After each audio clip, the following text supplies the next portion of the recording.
Rome Rome भाइयों. आज आहे ना आपल्याला जायचं होतं निझरनेश्वरला. आपले भाऊ तर एकदम टाकाटक तयार होऊन आले. त्याच्यात हा एक गडी तर एवढा खुश होता. त्याला म्हटलं काय विषय आहे हो? तो म्हणे चला सांगतो. म्हटलं चला भाऊ. मग काय, बसलो गाडीवरून निघालो निझरनेश्वरच्या दिशेने. इथं ना आपल्या दत्त मंदिराचं काम चालू आहे.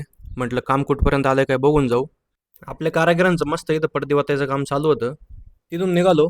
हा भाऊ एवढा खुश होता तर आम्हाला काही समजाना. सौरवला म्हटलं काय रे सौरभ, म्हणे काय आता काय आहे ते बरं आहे भाऊ.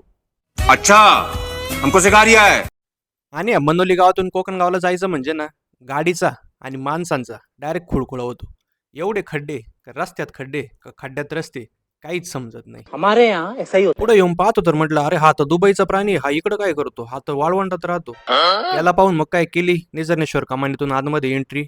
आणि आता तुम्हाला माहिती आहे श्रावण महिना म्हटलं इथं फुल जत्राच भरलेली असती महिनाभर. आम्ही इथे यायच्या आधी जे नमुने इथे येऊन बसले होते त्यांना म्हटलं काय रे, ते म्हणे आले बस सेटिंगला येऊन. आपला डॉक्टर तर इथं आधीच येऊन बसला होता. रामभाऊ पण भेटले. रामभाऊचा राम राम झाला, त्यात मागून आवाज आला, अय भाऊ आम्ही पण आलोय म्हणे, आम्हाला पण घेऊ व्हिडिओ मध्ये. म्हणलं घेतो भाऊ पण आधी दर्शनाला चला. मग काय आलो आतमध्ये दर्शनाला. कैलाशपति है वो, डम डम डमरू बजाए, मैं दास उसी का हूँ, मेरा मालिक है शिवाय, अरे तोड़ के जग से नाता तू था. दर्शन घेऊन बाहेर आलो तर मग आपल्या जीवाभावाचा मित्र परिवार भेटला. आता हे कराटे म्हणे आम्हाला व्हिडिओ मध्ये घे तरच लाईक करीन आणि फॉलो करीन. म्हटलं घेतो भाऊ. मग काय सगळ्यांना भेटून निघालो आपण आपल्या घराकडे.